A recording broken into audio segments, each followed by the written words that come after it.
This thing is pretty awesome, actually. It's almost better than recording on a 4-track or like a computer, just because you got to mess with your mics and dial in the volumes. Whereas this, you don't have to, but it still, it gets you pretty good. Did we ever listen to something from when we jammed on guitar? I'm not sure if I haven't listened or thought about it in such a long time. Is the car's going to be a problem? Not so much. The thing that's the most problem that's not even here today is the wind. Okay.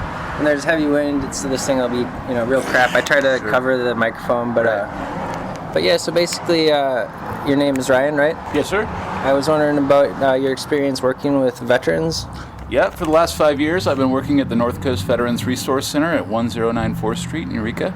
I started the first 9 months at charge quarters, which is overnight, take care of the vets, put out fires, metaphorically, and make sure the guys are okay, dole out meds. Wait, you said put out fires metaphorically. What's that? Dealing with clients when they have problems, basically. Putting out fires, I mean, let's say there's a veteran with chronic gas or something like that, or having night terrors, or having, being triggered by their PTSD. You're constantly putting out fires, as I say. You're dealing with guys that are homeless for a reason, and these guys are at our 109 4th Street facility, ideally to get back into society. And they're all there for a reason, whether it be alcohol or other drugs, or mental health issues, or things they experienced in combat. But it's all veterans of war? Absolutely. Okay. Yeah.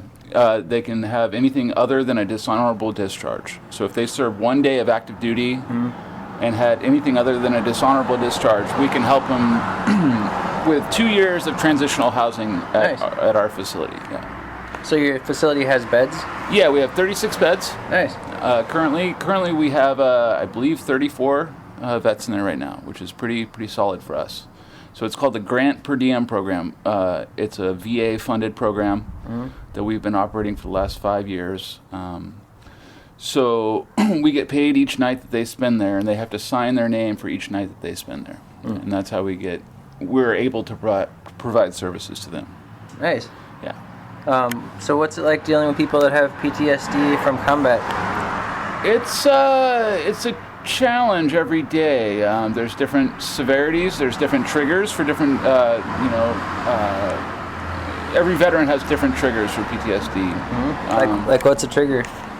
Let's say it's the 4th of July. I remember one night on the 4th of July, the first year I was working there, and there were lots of illegal, like mortar shells going off, and a lot of guys were triggered from that night, and it was a lot of putting out fires that night. You know what I mean? Do they get kind of manicky when that happens? Yeah, and you just talk them down? The clinical term is hyperarousal. Okay. Or hypervigilance is also another term that's thrown around in the in clinical PTSD terms. Sure, I understand. I just finished a book called Trauma and Recovery, which... Absolutely. You've read that or heard of it? I haven't read of it, but I am aware of it. You know of Judith Herman? I know the name. So I'm doing an internship at a drug rehab place, and so trauma is a big part of people that end up on drugs and alcohol. Sure. And so she wanted me to... I asked her, is there a good book I could read? And she gives me this, and at first it was like overwhelming. Like by the time I got to 50 pages in, I was like, man, this is getting harder to read. But, Absolutely. But by the time I got through, the first 100 pages, it started to just really be easier, and it gets to solving the problem at chapter 7 or something. Right. And then, so I do understand the terms, but I've never really worked with anyone yet. There's a lot of clinical terms, and I don't really have a background in the clinical side, but I've kind of learned more just kind of being on the job, to be honest. You know what I mean? And just learning each day. The navigating VA resources, it can be it can be a trigger for PTSD, for God's sakes. You know what I mean? All the paperwork and stuff? Absolutely. There's mountains of paperwork. Just to come into our facility, you have to fill out a packet about an inch and a half big, tall. Yeah, that would be tough. It is. It can be. What war are you seeing most of the people from? The Afghanistan stuff or Iraq? It's interesting. I find that a lot of people just assume that a majority of homeless vets are Vietnam veterans, but we have a solid, I would say at least 35-40% are guys returning from the Persian Gulf War or Operation Enduring Freedom or Afghanistan. I would say the other percentages are generally, Vietnam era vets. So like another 60%. So yeah, that fluctuates. It depends on who's in our facility at any given time. And a lot of times I was reading that the symptoms will come later after the war's over. It's 15 years later and they finally seek help. Yeah. Well, guys are taught to be trained killers, guys and gals.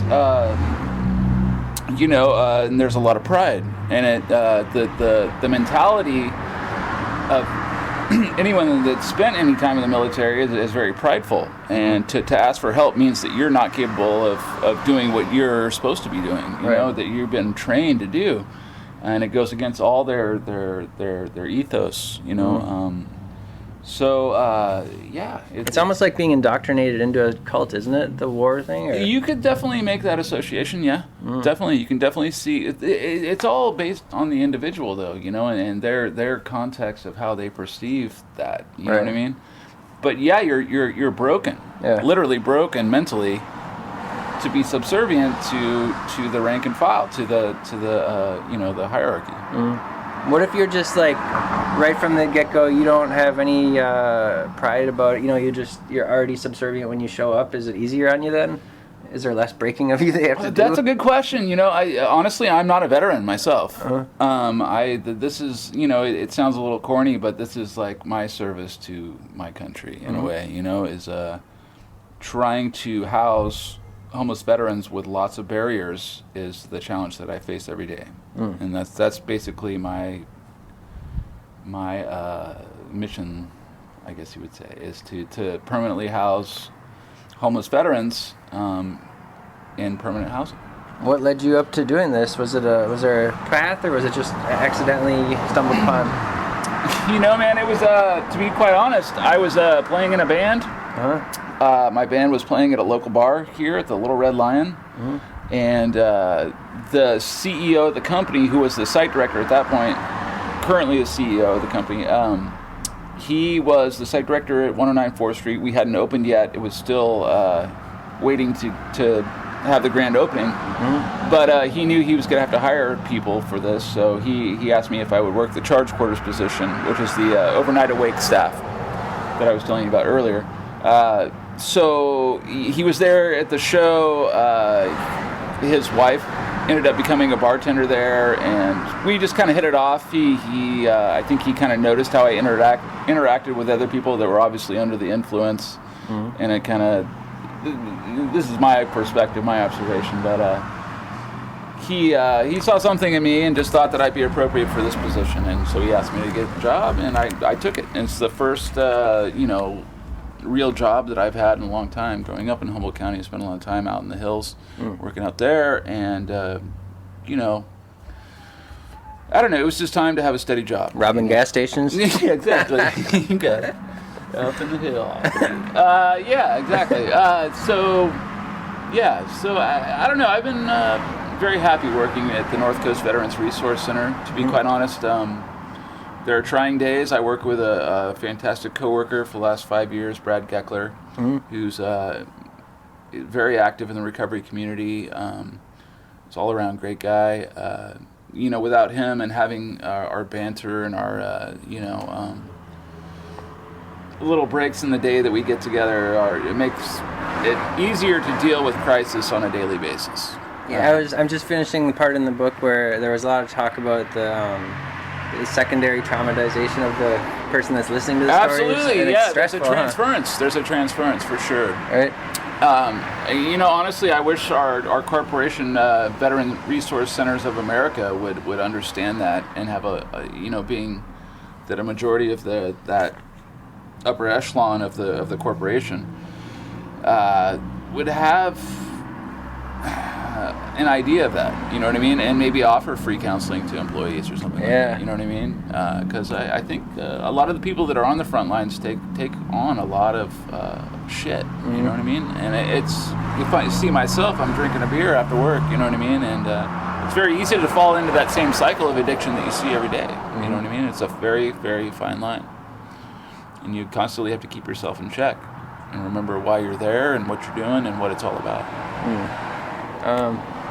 Let's see. What else can I ask you? So that book was real interesting. Okay, so I've learned the first, there's as if there's steps to healing someone that's had PTSD, or this book talks a lot about complex PTSD, which I guess could be someone that's in battle for a long time, Sure. or someone that was abused for a chronic, period of time. But it says first step is safety. Does that sound right? Like Absolutely. you got to get them the bed like you guys Stabilization. do. Yeah. Stabilization. So then second step was like, I can't remember, like getting into seeing if we can discuss the trauma a little bit, or does that sound right? Identifying. So we honestly we don't spend a lot of time. We don't offer counseling per se at that site, but we also have a behavioral health site, which is actually a few blocks down the street here. That is 15 beds. It's a 90-day stabilization program. It's called Healthcare for Homeless Veterans. You have to be VA healthcare eligible for that program. There's no income, qualifiers or anything like that. You don't pay any program fees. Basically, we bring in homeless vets. They can stay there for up to 90 days, no program fees. There's a therapist there, MFT, and 2 case managers right now, and there's 15 guys in there currently, and that's our capacity at this point. But there is the Redwood Vet Center, talking about other local veteran resources. The Redwood Vet Center, I believe it's 2830 G Street. They offer PTSD counseling, MST, military sexual trauma, counseling up there for combat vets, basically, designated specifically for combat vets. That have probably been sexually assaulted, or that took part in rapes and then they feel bad about it? To be honest with you, Curtis, I've seen a lot of female vets that we've come across. We have 2 rooms that are designated for 2 female veterans specifically, which is different than the dorm styles that we have upstairs. The dudes? What's that? For the dudes? For the dudes. For the dudes. For the chronically farting, snoring dudes upstairs. Yes. So, for whatever reason, the VA decided that we only need 4 beds for females. For whatever reason, females have an easier time. This is the thought process. Right. Females have an easier time finding, a place to crash. That's to true. find a bed, Can so be, to speak. But a lot of females that I've had encounters with coming through our programs, a lot of them have military sexual trauma in their past, and they're dealing with that along with PTSD. I think there's a misconception with PTSD that it has to be combat related. You know what I mean? That's completely not true. It's definitely a contributing factor on the majority, but I think it's a misnomer. The book said the 2 basic things that create PTSD or complex PTSD was disconnection and feeling helpless and feeling disconnected from people. Absolutely, I've seen it, man. I've seen guys that are fresh, that have just gotten back. The VA, the DoD are starting to understand. They have these transition programs. That I really don't have a real good grasp on really how much depth they go into as far as really assisting veterans that are obviously having issues with PTSD and what their capacity is. But it seems like they're becoming a little more conscious that it's not smart to have someone go straight from a fucking combat zone where it's okay to kill people and throw them back into society immediately. You know what I mean? And I think it's slowly but surely, like most things with the VA, everything happens very slowly, unless vets are dying waiting for VA appointments or something like that. Things start to change real quick. They fired the head of the VA actually because there were people dying in Phoenix, Arizona, waiting for VA appointments, and that was 2.5 years ago, 3 years ago, almost now. Jeez. So now, it used to be we would have clients that would wait a month for appointments, maybe 3 months for an appointment. Where now it's on average maybe 2 to 3 weeks, something like that now. Here locally at the Eureka Seabach community-based outpatient clinic, the local Eureka VA clinic.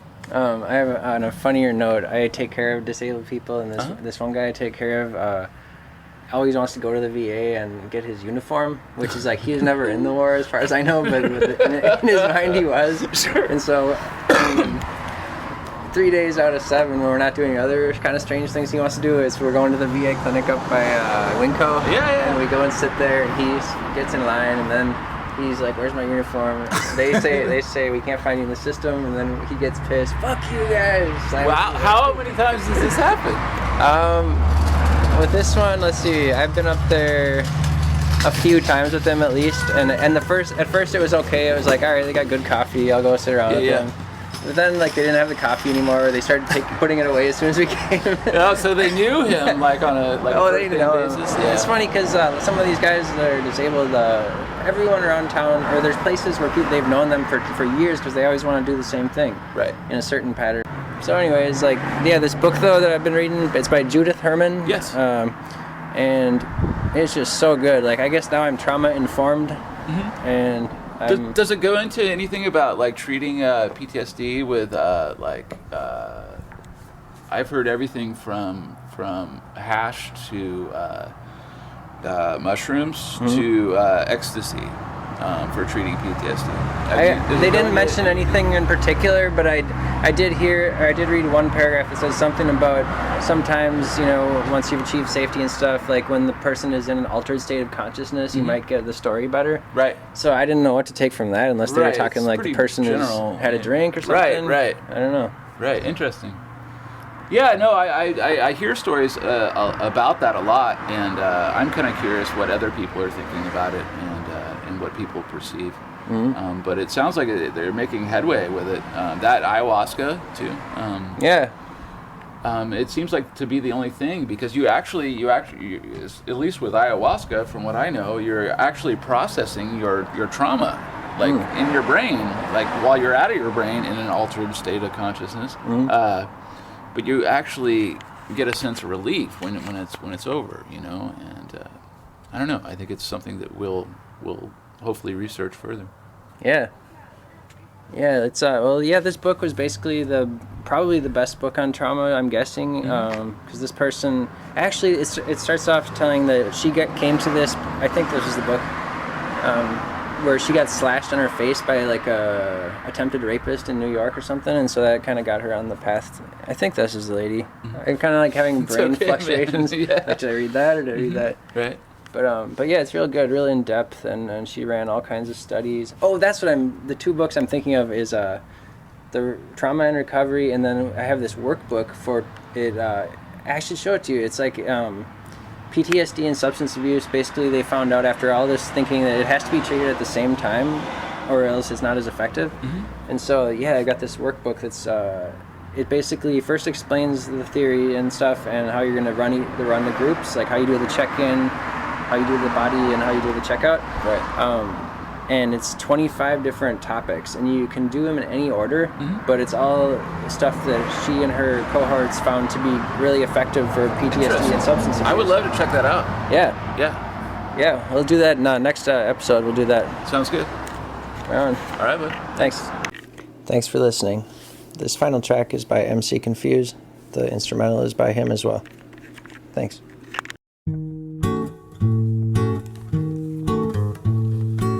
Word up, Drexlock crew. Some secret test my luck. Slap a microphone like a hockey puck. I bet $5 music, you won't see me give up. Till I'm dead in the grave, when worms start to invade. When every day is a bad hair day, I'm amused with the world. Mostly living, I'm confused by the girls and the conflicts of interest in the way the wind swirls. Shaping clouds, I'm amazed with the history of humans. Till now, come awake at the dawn. Ready for night, now the day's work is done, and I'm high as you fly. Keep the sheets all clean, smiling Snow White. Beats mean and lean, dial them in tight. I'm a snowflake at heart, not just the way I look. I'm bold as a dart, let's just cut to the art. Oh, my paintbrush is ice, my heart's a popsicle. My train runs on rice, and my brain runs on vice. I'm amused with the world, Mostly live in music's a tourniquet while the soul is forgiven. I'm ignored by the Wiccans, and maybe rightly so. God planted me in Humboldt County to grow. So until you hear differently, MC Pacific C, and more specifically,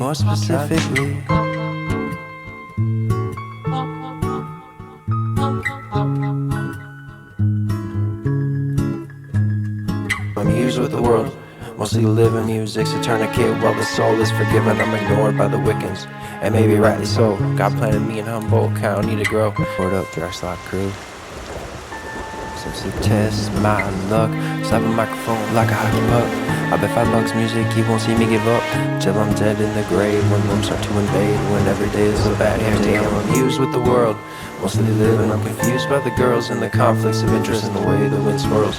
Shaking clouds, I'm amazed with the history of humans till now. Come awake at the dawn, ready for night. Now the day's work is done and I'm high as you fly. Keep the sheets all clean, smiling Snow White. Beats mean and lean, dialing in tight. I'm a snowflake at heart, not just the way I look. I'm bold as a dart, let's just cut to the art. Oh, my paintbrush is ice, my heart's a popsicle. My train runs on rice and my brain runs on vice. I'm amused with the world, mostly living music's a tourniquet while the soul is forgiven. I'm ignored by the Wiccans, and maybe rightly so. God planted me in Humboldt County to grow. So until you hear differently, MC Pacific C, and more specifically.